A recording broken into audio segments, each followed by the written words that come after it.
भक्त सोमई अंगना पुजारी दुआरे गजब दर्शन मांगे मैया जी के द्वारे गजब दर्शन मांगे मैया जी के द्वार गजब दर्शन मांगे मैया जी के द्वारे गजब दर्शन मांगे मैया जी के द्वारे गजब दर्शन मांगे मैया जी के द्वारे गजब दर्शन मांगे मैया जी के द्वारे गजब दर्शन मांगे मैया जी के द्वारे गजब दर्शन मांगे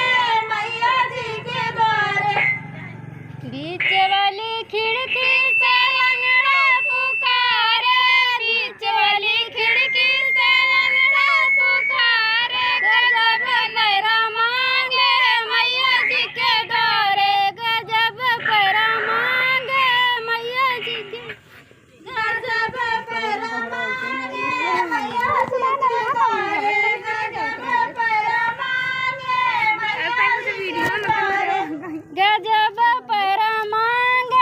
मैया जी के द्वारे गजब पैरा मांगे मैया जी के द्वारे गजब पैरा मांगे मैया जी के द्वारे गजब पैरा मांगे मैया जी के द्वारे पुजारी दुआरे गजब दर्शन मांगे मैया जी के द्वारे गजब दर्शन मांगे मैया जी के द्वारे गजब दर्शन मांगे मैया जी के द्वारे गजब दर्शन मांगे मैया जी के द्वारे गजब दर्शन मांगे मैया जी के द्वारे गजब दर्शन मांगे मैया जी के द्वारे बीच वाली खिड़की से अंधा पुकारे बीच वाली खिड़की से अंधा पुकारे गजब नैना मांगे मैया जी के द्वारे गजब नैना मांगे मैया जी के द्वारे गजब नैना मांगे मैया जी के द्वारे गजब नैना मांगे मैया जी के द्वारे गजब नैना मांगे मैया जी के द्वारे गजब नैना मांगे मैया जी के द्वारे गजब नैना मांगे मैया जी के द्वारे गजब नैना मांगे मैया जी के द्वारे भक्त सोए अंगना पुजारी दुआरे भक्त सोए अंगना पुजारी दुआरे गजब दर्शन मांगे मैया जी के द्वारे गजब दर्शन मांगे मैया जी के द्वारे गजब दर्शन मांगे मैया जी के द्वारे गजब दर्शन मांगे मैया जी के द्वारे गजब वाली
बोला